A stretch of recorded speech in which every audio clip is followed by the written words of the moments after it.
Hello and welcome everyone. I'm Maureen Walsh and I'm the Executive Director of the US Biochar Coalition.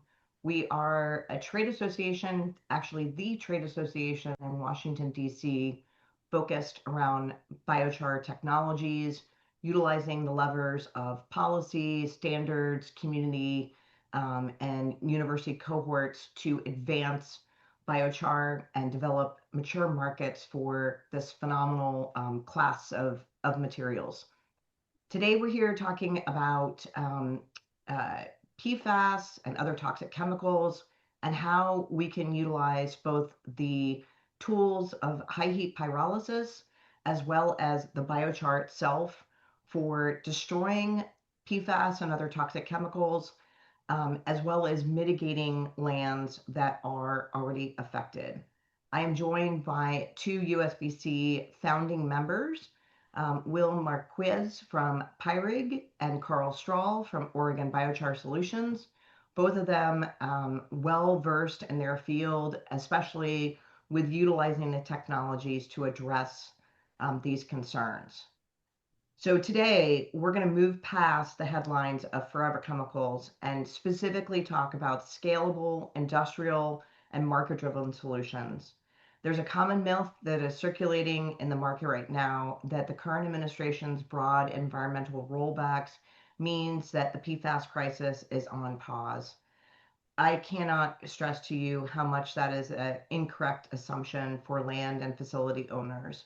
While the water mandates coming out of our taps under the Safe Drinking Act may face implementation delays, liability under other laws, such as those dealing with mitigation, remain fully active, legally intact, and enforced. We are facing an escalating crisis on American soil where historic biosolid applications have left millions of acres of farmland vulnerable to toxic bioaccumulation. The EPA and the USDA have said to us a number of times in meetings that they are treating this as a significant threat to our food security, which is why the administration in both EPA and USDA are looking for ways to mitigate this and to destroy those forever chemicals going on to our land in the first place.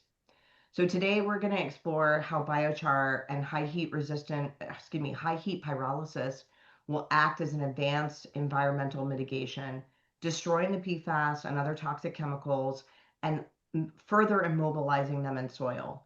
We'll look at the regulatory realities that we're facing and for ways that we can deploy these carbon sponges to eliminate active legal exposure. So to kick things off, I'd like to talk about the destruction side of the house, Will. So I'm going to focus first on the high heat pyrolysis. Could you take us through the technical mechanics of what thermal destruction would look like? Sure.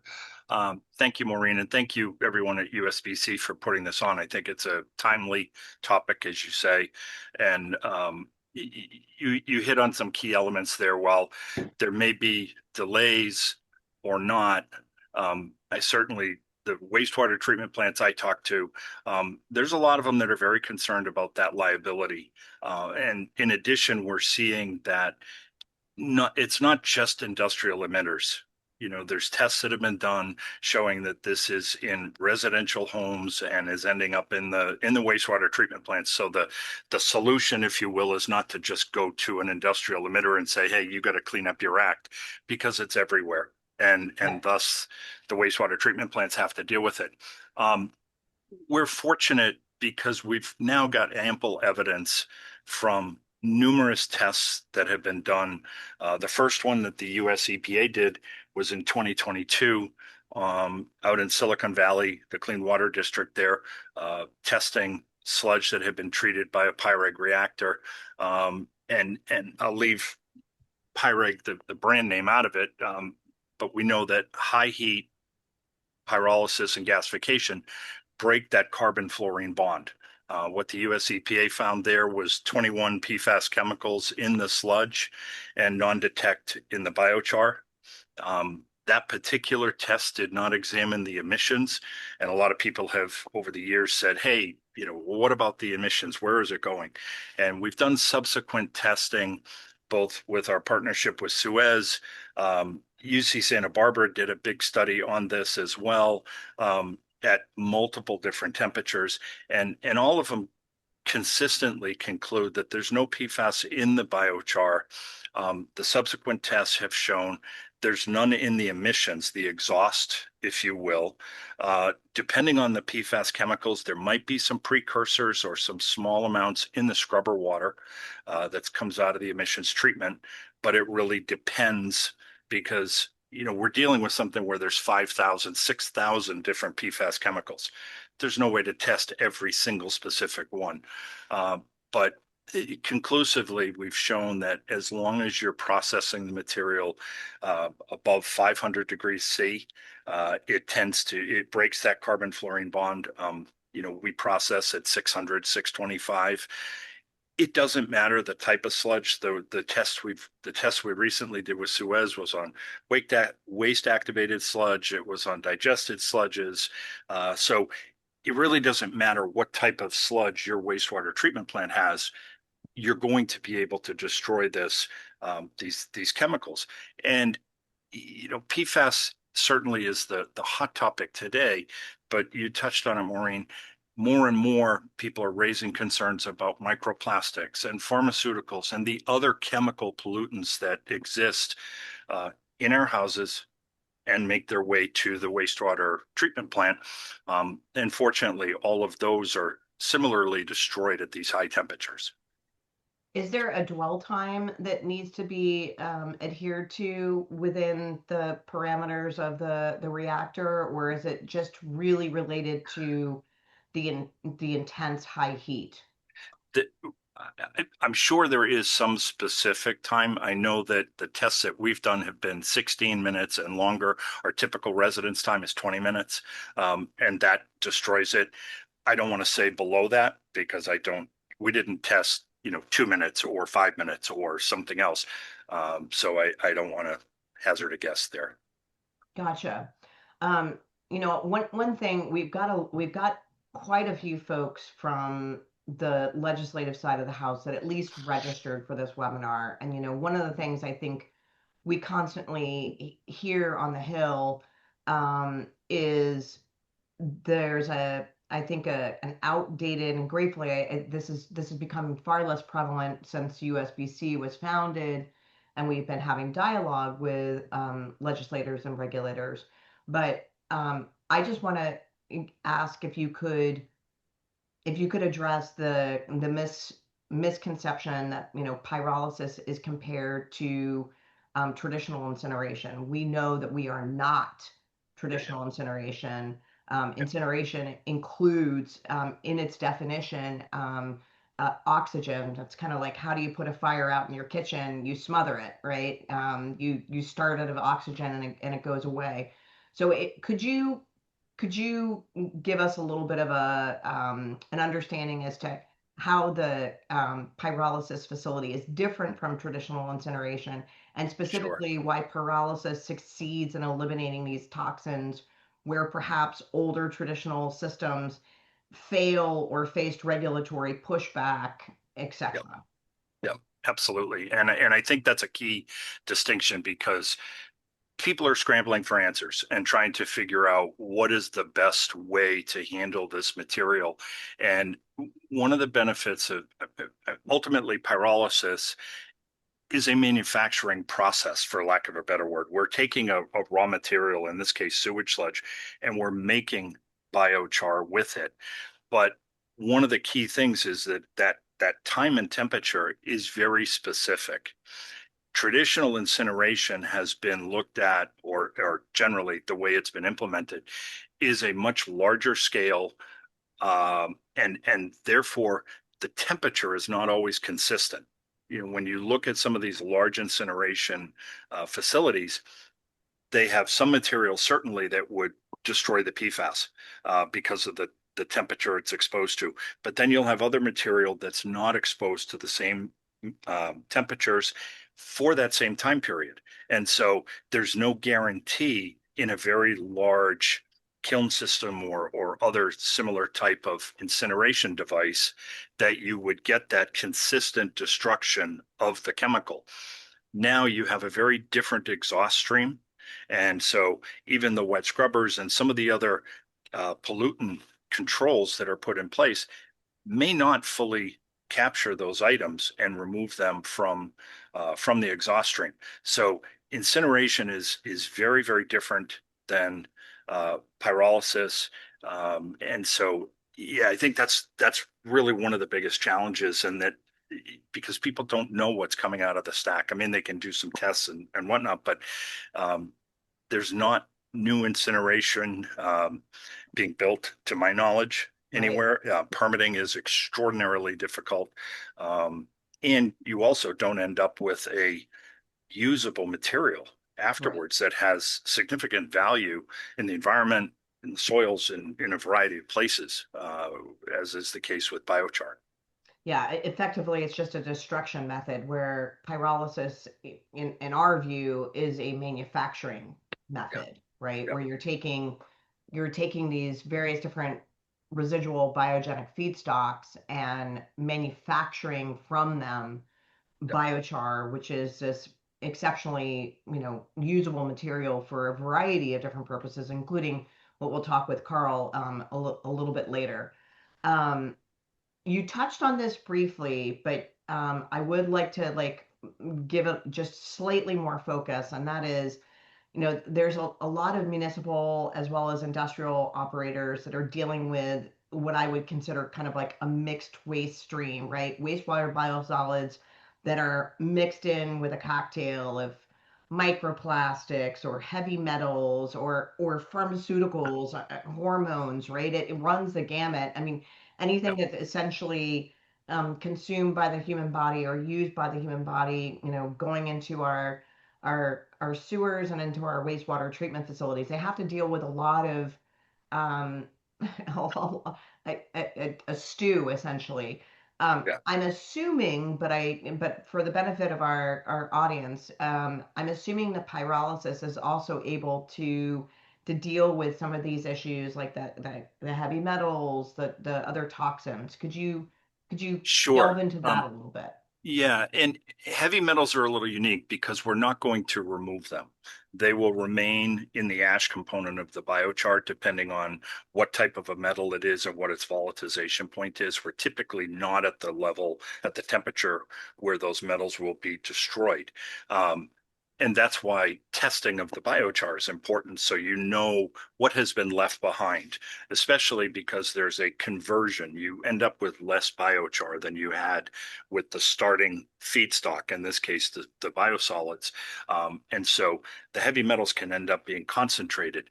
The other items, the chemical pollutants, we have ample testing evidence to show that in addition to PFAS, this high temperature destroys the microplastics. They completely volatilize off and are consumed in the oxidation chamber.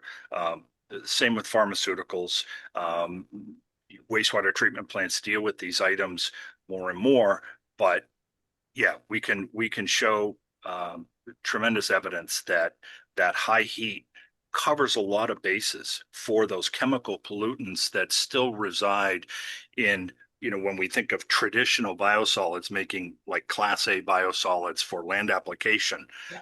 all of those chemical pollutants stay there. Class A, the process of making Class A is great for killing Salmonella, E. coli, the pathogens, but it does nothing for the chemical pollutants. Pyrolysis goes one step further, and because of the very high temperatures, will destroy that that stew, if you will, of chemicals that exists in the sludge. I feel like you must have been in my mind because that was the next question I was going to ask for you. There's I came to the biochar industry via the anaerobic digestion industry, and obviously the largest utilizer of anaerobic digesters worldwide is with wastewater treatment facilities because they're left with biosolids. They have to reduce their amount. It's an incredibly energy intensive process running a wastewater treatment facility, Yep, probably one of the biggest energy hogs on a municipal grid. sure. And They don't want to bring them to a landfill because there's a tipping fee that's associated with this, right? It's a cost. They do want to kill pathogens, and so anaerobic digestion has been used for, you know, probably the better portion of 20, 30, maybe longer years to reduce the volume and also to kill these pathogens and to create an energy source that can be utilized to power the wastewater treatment facility. Depending upon how much they're using, they can possibly even sell back to the grid.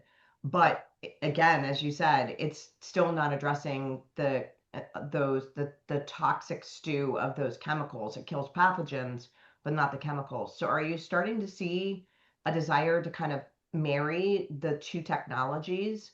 And if you are, I've seen mostly wastewater treatment facilities actually build the anaerobic digestion facility co-housed on the wastewater treatment facility's property.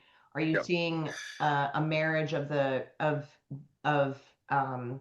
pyrolysis brought into kind of the same situation, co-housing in within or on the same property or close by? Yeah, yes. The short answer is yes. Although I will say some municipalities really struggle with the management of their AD facilities. Anaerobic digesters are, um, it's a balance, right? It's They're finicky. It's like, microorganisms. yeah, it's like a Yeah, cow's stomach. exactly, exactly. And so, depending on the sludge that's coming in and that microbial health in within the digester. We've seen some municipalities say we're not bothering anymore because it doesn't produce enough for us in terms of the anaerobic digestion. Other facilities are saying we absolutely want to do it. It provides a volume reduction. It does provide some, to your point, some additional energy that can be used in a variety of ways or monetized, sold back to the grid, as it were. Um, so there's a variety of, so I guess I've seen both sides. Fortunately, um, pyrolysis can handle the sludge regardless. Whether it's been digested, it hasn't been digested, it doesn't really matter. There's different energy components to each of those sludges. And as Right. a result, the process will be it won't be different. It'll just, there'll be some changes in terms of how much energy is in that sludge, and how much do we want to capture and try to capture as best we can. But ultimately, it's that it's that high heat that will take care of the chemical pollutants. But yeah, we've seen both sides of that: anaerobic digestion, non-anaerobic digestion. Some folks adding it, some folks getting away from it. It's all over the map. Awesome. Well, one last question for you, and then I'm going to switch over to Carl. Yeah. And this is just because it's something that's been floating around in my mind because it's, PFAS is being shown certainly in biosolids, but it's also being shown in AD systems that are on the farm.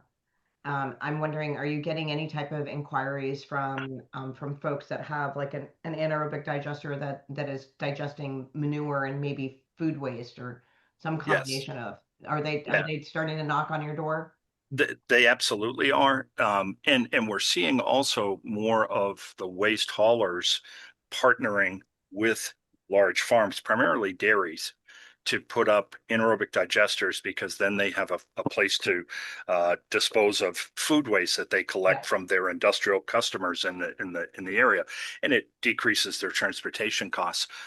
But yeah, any of those digestates that we do need to know what the embedded energy value is, but yeah, we can process it, and they all have sadly they all have the same chemicals. I mean, they're slightly different out of an anaerobic digester at a dairy farm, but there are still chemical pollutants that are better off being destroyed than spread back out on the land. indeed, indeed. Well, speaking about spreading it on land, I think you've given us these two softballs. Thank you, Will.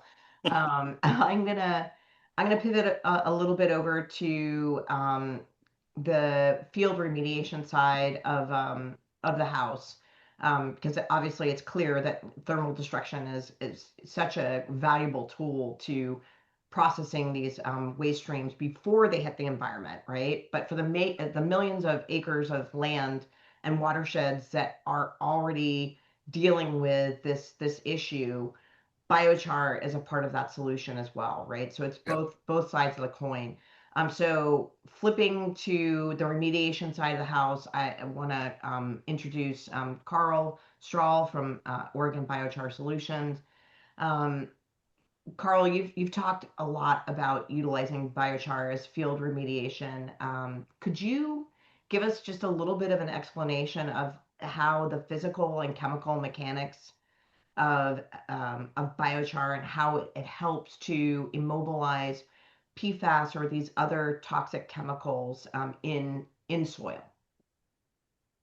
Yes, thanks, Maureen. Before I answer that, I did want to mention something, and there have been a few occasions over the years where I have been asked if a company that is, providing biosolids to farmers, it would be a good idea to mix those biosolids with biochar to immobilize any PFAS contamination that's in it. That will work to a degree. I I strongly recommend that you pursue destruction of the PFAS that is in those biosolids rather than attempting to do a remediation of them using another biochar product. Um, while we do have good data showing that biochars can, adsorb PFAS, there's still some question as to how long that, remains adsorbed, and um, simply cleaning up or immobilizing the material in situ is nowhere near as effective as actually destroying them. Yeah, no, So agreed. Absolutely agreed. And thank you for pointing that out, right? Like biochar is this, class of products that can do a lot of things, but it seems like the ounce of prevention would certainly be worth the tons of the cure. yeah, So, yeah. So yeah, in terms of interactions, PFAS is a I guess a surfactant, right? It's got a hydrophobic and a hydrophilic side to the molecule, and that's kind of why it is such a good foaming agent in products like, aircraft firefighting foam. Um, in terms of mechanics of absorption, there are several. There's physical, binding in the porosity of biochars. There's hydrophobic interactions, electrostatic interactions, and hydrogen bonding that can occur within biochar or different types of biochars. Um, what type of int, biochars are you primarily focused on for this? I mean, obviously, biochar is made from a variety of different biogenic feedstocks, right? We've been mhm. primarily talking about for Will in this particular instance with utilizing biosolids, digestate, manure, but obviously biochar is made from significantly wider feedstocks, any type of organic feedstock, whether it be corn stover, rice hulls, shells, wood, obviously wood thinnings, sawdust, etc. Which ones are you primarily focused on for field mitigation? Are there ones that are better than others? So yeah, for sure. There's a lot of different types of feedstocks you can make biochar out of. The ones we are primarily focused on are wood-based biochars. I would like to stress that most biochars out there will do something in terms of remediating PFAS. So, if there's a contamination level in a soil that is below the threshold of needing a full-on remediation, most biochars will have a net positive impact in terms of the immobilization of that contaminant in the soils.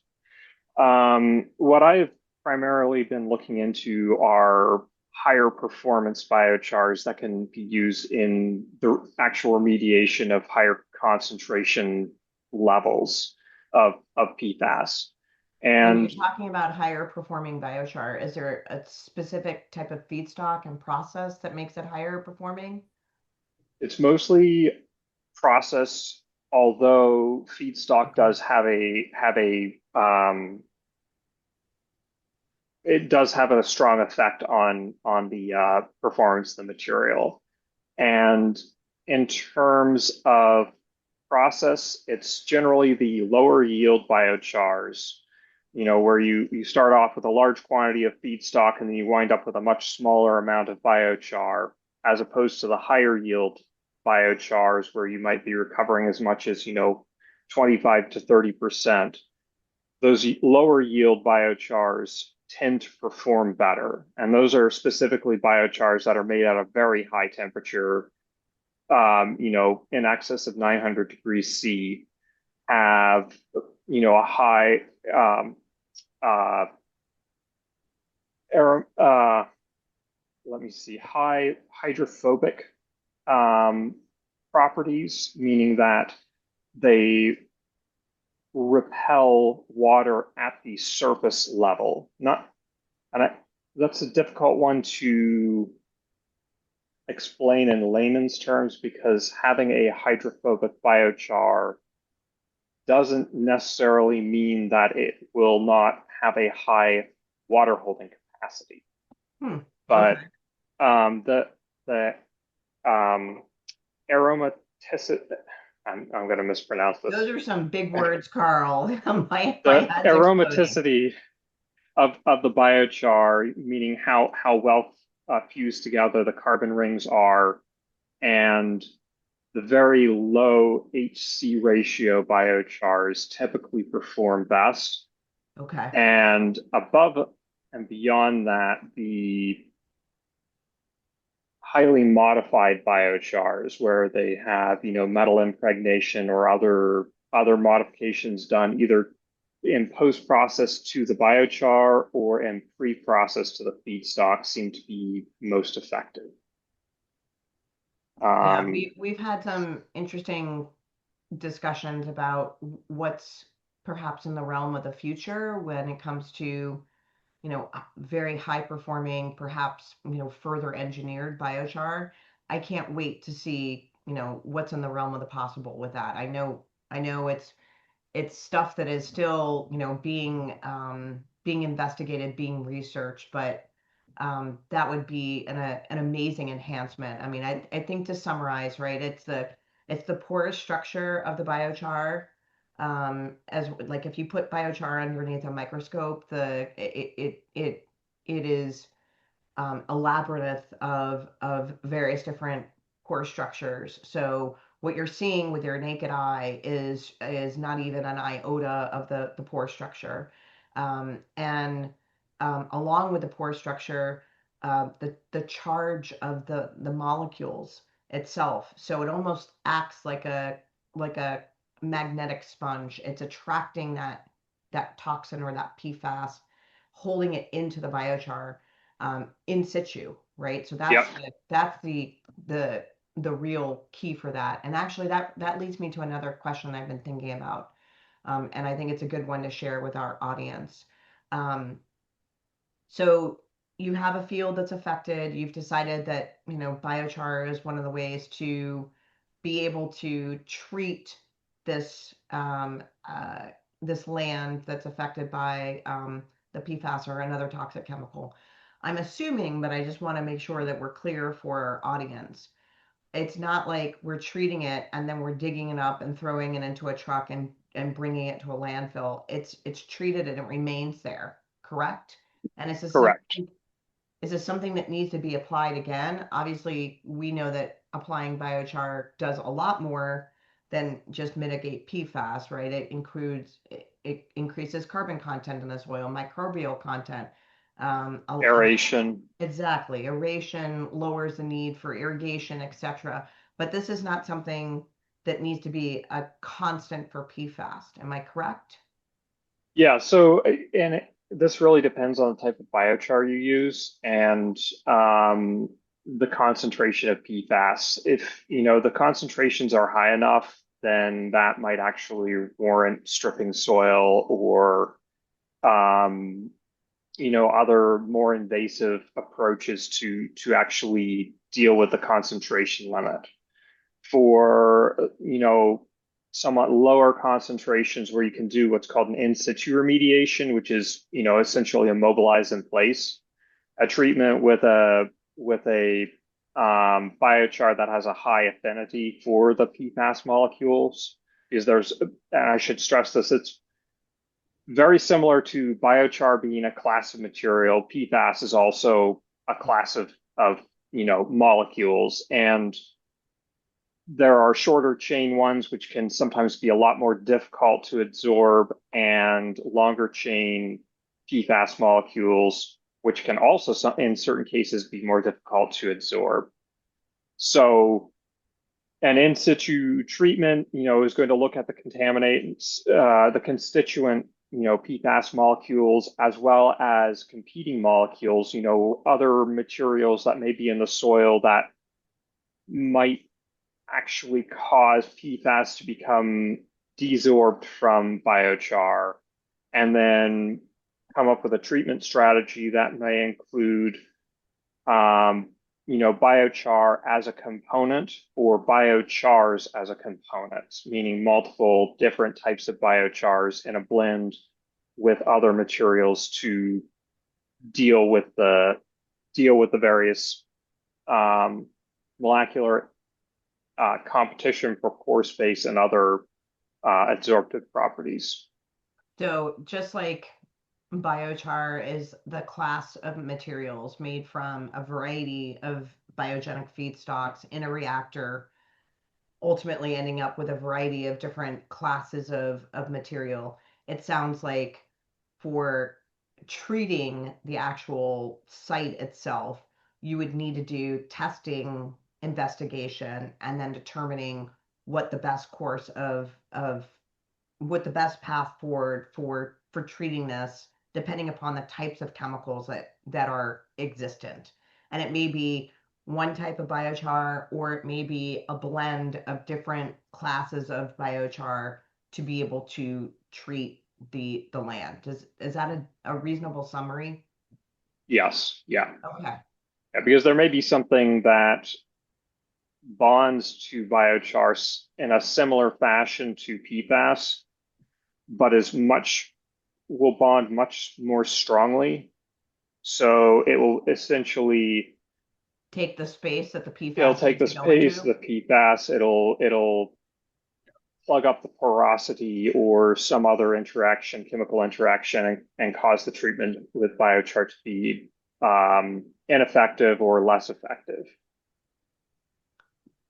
There's, I love talking with you, Carl, because I always learn something new, and that I didn't even consider that. But right, if biochar is this carbon sponge with its pore structure and its charge, why wouldn't other um, chemicals or whatnot be attracted to it, and perhaps utilize that same system that the PFAS would? So that makes perfect sense. Um, would you would you be able to share any type of real world example where you've seen biochar deployed to successfully stabilize a site, maybe dealing with the multiple of contaminants that you just discussed? I'd be curious if you're able to shine a light on that at all. So there's some larger field trials in progress now on contaminated sites, and we're working on those in partnership with several other companies. Okay. In general, I don't like to talk too much about initial results, Yep. just because I have been proven wrong in the past when time is factored in. But the treatments appear to be quite effective. At this point in time, they appear to be quite effective, and that's accomplished using, a blend of biochar and other components to immobilize PFAS and prevent its further leaching into groundwater. Yeah. But getting back to the other point, which was that most biochars are effective. When you take biochars and co-compost them, you're increasing the cation exchange capacity of those biochars and amending farmland with or other areas with co-composted biochar really increases water holding capacity, aeration, and slows down nutrient leaching amongst a lot of other uh, ancillary benefits, I guess you could say. PFAS in some of those soils seems to be quite stable on the biochar. As of right now, it appears to be sticking to the biochar fairly well and not leaching out or being uptaken by certain plants. And those were fairly high inclusion rates of biochar in the 10 to 15% in the rooting zone of the soil. So while that's not a remediation site, it's a good way to immobilize PFAS where it occurs in lower concentrations. And PFAS has been, I think, identified everywhere at this point, including in Antarctica and North Pole. Yeah. It's a very mobile molecule. Yeah. It's the forever chemical and everywhere, ubiquitous is certainly a good description. Well, we've reached a point in our discussion where I think we're going to open it up a little bit to a few questions. I think we have one from our audience, and this is probably more directed to you, Will, than to Carl, and that is, can pyrolysis help to remove high levels of metals? If not, how would one handle these metals: arsenic, iron, aluminum, zinc, lead, cadmium, chromium, nickel, copper, etc.? For instance, that's quite a list. And I see your question back, Will, meaning that are you talking about in the feedstocks? I would believe so if they're talking about pyrolysis, right? Well, So that's what I wasn't sure. If these yeah, metals exist in the feedstock, as I mentioned earlier, they will end up, they're part of the ash component. They will end up concentrated in the biochar. Because what's driven off during the pyrolysis process are hydrogen, oxygen, nitrogen, sulfur, things like that, non-fixed carbons. But that the minerals and the metals and things that exist in the ash, they will stay there and then become essentially a larger proportion because you've got that concentrating effect of right. less biochar than feedstock. So what do you do with this biochar? I'm Well, assuming you're not utilizing it for an agricultural purpose. You would be utilizing it for some other purpose. Well, it depends. Yeah. So it depends on the concentrations. The EBC and WBC standards, and now we're, going to see standards from ABI as well, that will talk about the use of these types of biochars that may have heavy metals contaminants. There's certainly lots of avenues to utilize them still, be it concrete, asphalt. There's lots of ways to create a carbon sink to create value for that product where the metals contamination doesn't impact the soils, for example. If the question was related to heavy metals in a soil, biochar does a great job of holding and binding those metals. We've seen there's the great meta study slide that shows it's a meta study of meta studies, if you will. So there's a tremendous amount of data in there, and all of the different heavy metals components that they tested show that it really prevents the metals when biochar is used. It prevents the metals being uptake into the plants. So for vegetables and crops that are grown, those crops don't have as many heavy metals as the control groups do when biochar is not used. So I think there's lots of avenues to address metals contamination, depending on whether you're talking at the process level to make the biochar or the use of biochar as a tool to mitigate the impact of those metals, depending on your crop and the things you're trying to do with it. I hope that helps. I'm not sure. Yeah, I hope it helps as well. There was not nobody followed up, but hopefully that is. Oh, here we go. Here's another question. We now have a question from Eric as well for metals in feedstock specifically. Well, I think we just addressed that, correct? Yep. Metals in feedstocks are through pyrolysis. They probably end up being concentrated. And if we're talking about metals in the land for mitigation, the biochar will hopefully be able to stabilize those. I think that's kind of the high level summary, correct? But testing is your key, right? Testing your soils, testing to see what constituents are actually being contained within the soil, and utilizing the proper biochar and or mix of biochars to remediate. So, that just brings home another thing that USBC is trying to do, which is develop strong relationships with laboratories across the United States, perhaps at land grant institutions that can properly test for these constituents and be able to give our biochar producers a roadmap, and the producers, farmers in the field, a roadmap to be able to treat their soils. All right. So another couple of questions that I had, thoughts that were coming up. When a company or a city is weighing options for treating a contaminated piece of land, how do the actual cost of treating the soil with biochar compare to the method of essentially remediation by raking the soil, digging down to remove the soil, and bringing that product to a landfill? I'm assuming that the answer is it's significantly less expensive to use biochar, and obviously more fully mitigates it, because if you're bringing it to a landfill, then you have concerns about the contaminants remain in the soil that you're bringing to the landfill.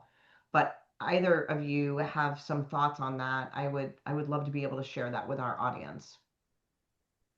Sure. In most cases, in situ remediations are far cheaper than, removal.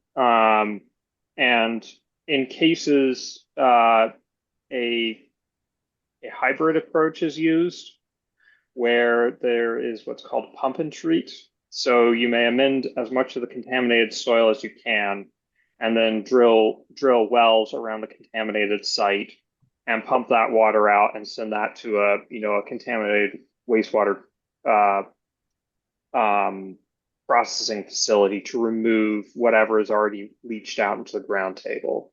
But if you're talking about removing soil from the surface, unless it's a very, very small area, the cost of scraping that off, trucking it, and then retrucking new topsoil in is quite expensive. Yeah, biochar is a much less costly solution to be dealing with that.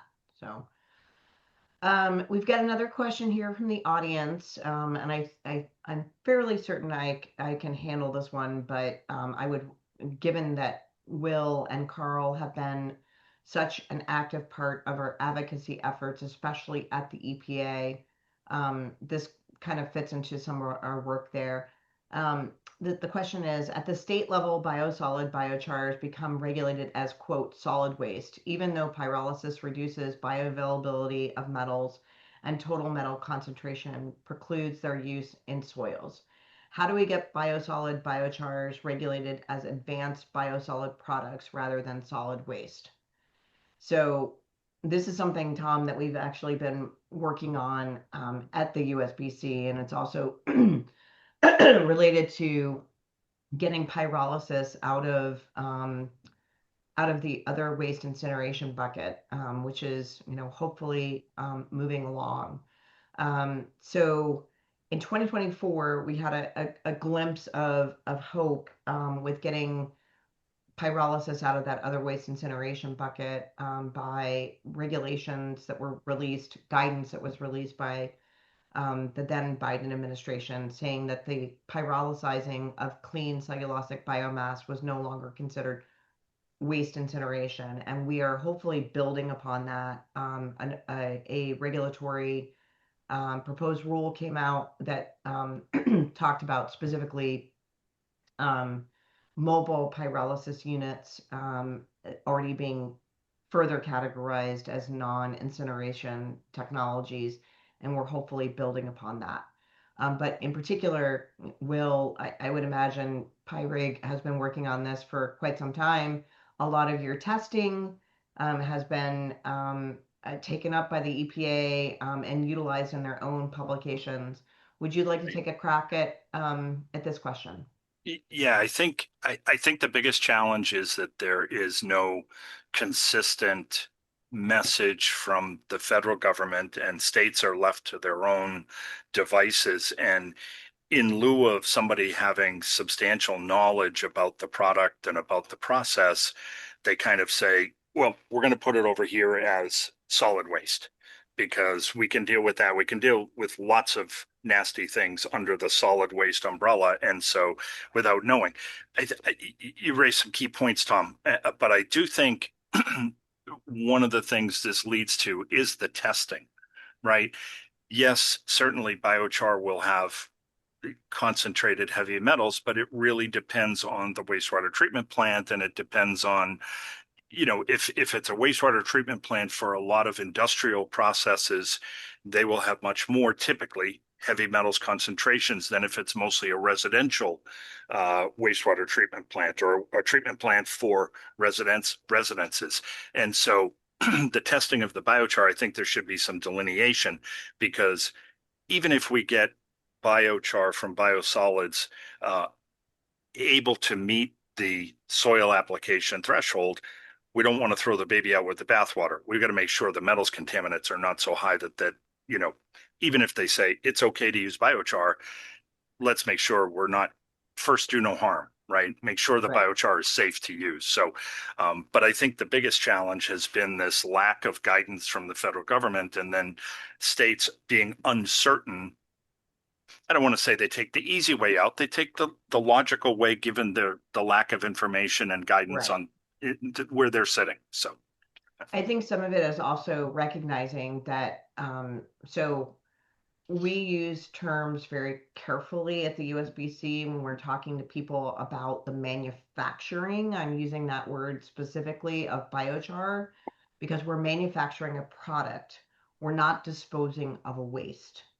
And that's a very important distinction for EPA purposes. And so that's what we're trying to do, is move them away from the idea that we're processing something. No, we are manufacturing something.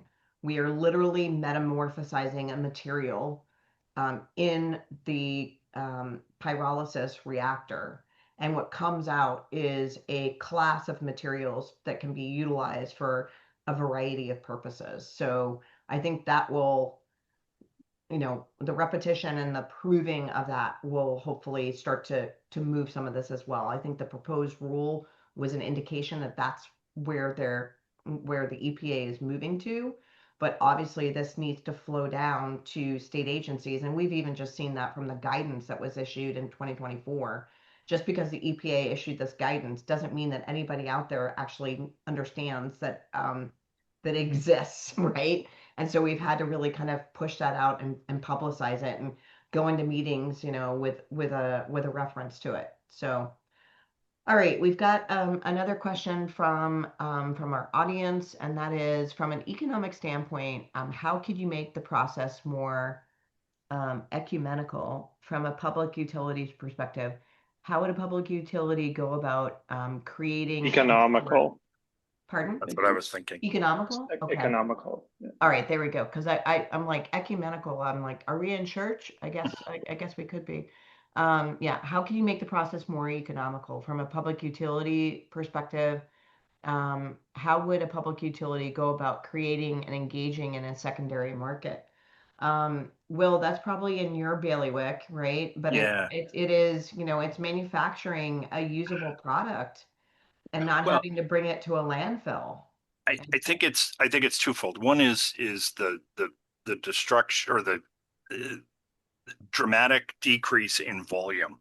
That's the biggest one, right? From a cost Right. saving perspective for a wastewater treatment plant, if they're shipping, and it all depends on if they still have land application and they want to continue to utilize that. If they still are land applying, then they're not facing the really high costs that some municipalities are that have had that shut off from them, and they're solely looking at either landfill disposal costs, which are much higher than they were previously and are expected to climb pretty dramatically, or extended transportation. We know that there are wastewater treatment plants on the East Coast that are shipping biosolids to Texas by train. So, it's pretty extreme there. Or New York looking at a biosolids ban, and what does that mean? Like, does that mean like what we had in the 70s where New York was essentially throwing their trash on a barge to Yeah, literally float 100%. around, Yeah, yeah. Yep. Yeah. So, the biggest cost savings for these wastewater treatment plants is just now you've got a much smaller volume, regardless of whether you sell the biochar or landfill it. So that's a big cost savings right there. I think there's better ways to do it than putting it in a landfill, but that is one alternative. The other thing is we're seeing more and more private developers looking to stand up projects and partner with wastewater treatment plants where they say, we'll provide the destruction and they'll work out a payment arrangement between the wastewater treatment plant and the private developer. And this is especially important because there's so many small wastewater treatment plants that for them to put up, a facility to process their biosolids is very expensive to the question, the person who made the question's point. This is not inexpensive, and so you want to be sure that you can address the smaller wastewater treatment plants as well as the very large ones. And um, I think developers are stepping into that vacuum, as it were, to really provide some great solutions. So it's kind of a combination, but it there are definitely cost savings that can be done or can be implemented. But for a wastewater treatment plant that's just still land applying in their state because they allow it, you know, sooner or later, I think that window closes. But until it does, it's going to be hard to justify, substantial economic cost of a treatment process. Gotcha. Thank you, Will. Okay, this could probably be for either one of you, but maybe more Carl, and that um, is grounded husk or nutshell a good feedstock for higher performing biochar? So is ground nutshells or husk a good feedstock? Yes. And also it depends. Um, That's always My Carl's favorite phrase. answer. I guess the question is, what type of biochar are you trying to make, and what end use are you planning to design the biochar for? The husks are going to be uh, a more friable material, produce a more friable char generally than the shells. If you're talking about like I guess I'm kind of thinking about coconut husk here, but um, there are other husks out there. But yeah, in general, I think that it's a much more friable material. It makes a good powdered carbon. Um, and the shell, if carbonized correctly, can make a highly absorbent, very microporous biochar. Gotcha. Thank you, Carl. Um, all right, we've I think got one other one here that's from our audience, and it says, we are carbonizing feedstock, which was planted as a photo remediator. Phyto Are there, remediation. Yep. yeah, um, are there others who are doing similar projects? I've heard of companies that are specifically planting crops depending on the PFAS that's in the soil. They're planting crops that will attract that specific feedstock, and then now that PFAS ends up in the plant is harvested and pyrolyzed to destroy that PFAS. I think that's a great way, and it goes back to Carl's point on what's the concentration levels. Um, at some point you're going to reach a threshold where you're not going to get the trace elements out of the soil, and that last whatever it is 0.5% is going to be very hard to remove. But I think this is a great way to do this. We've seen Maine has done a lot of studies on this. Their CDC, the state version of the CDC in Maine, has done this with dairy farmers, telling them not to grow hay because hay pulls PFAS all through the stalk, but to grow field corn. But they can't cut the corn for silage. They can feed them the kernels because the PFAS doesn't migrate to the kernels. Oh, And now you've got a very large plant, right? The stalk and the leaves of the corn plant that, if pyrolyzed, would destroy the PFAS, and it is a way of phytoremediation. Um, right. I've not seen. I knew of one Hemp, company that was starting I it, think. but Yeah. I'm sorry. Go ahead, Carl. Yeah, I think I've heard about people experimenting with hemp. Yeah. Yes, Um, actually, one of our members Yep. shared with us that they were doing this with hemp, and then their goal is to pyrolyze the hemp and make biochar out of it, and destroying the Yeah. PFAS. Yeah. So a fast growing product. Sure. They might actually be able to utilize other aspects of the hemp crop as well, like for fiber, etc. So a lot of, I think, creative ways um, to be able to marry the benefits of various different plant sources and pyrolysis and biochar. So we also hope we will be having a focus on the marriage of biochar and the hemp industry probably in July.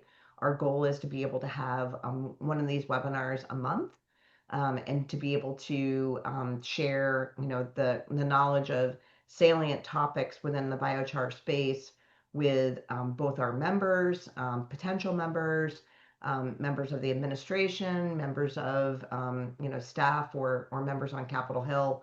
So we hope that we continue to have these really phenomenally important discussions to be able to inform people about our activities. So anyhow, we're coming up to the top of the hour. Will and Carl, thank you guys so much. I feel like I always learn something new from a dialogue with you. It never fails to amaze me as to what pyrolysis and biochar can do for our economy, for our environment, and hopefully for building out a really resilient industry in the U.S. and further. So thank you for your time. Thank you everybody for joining us. We hope that the conversation was helpful. For USBC members, this conversation it is recorded.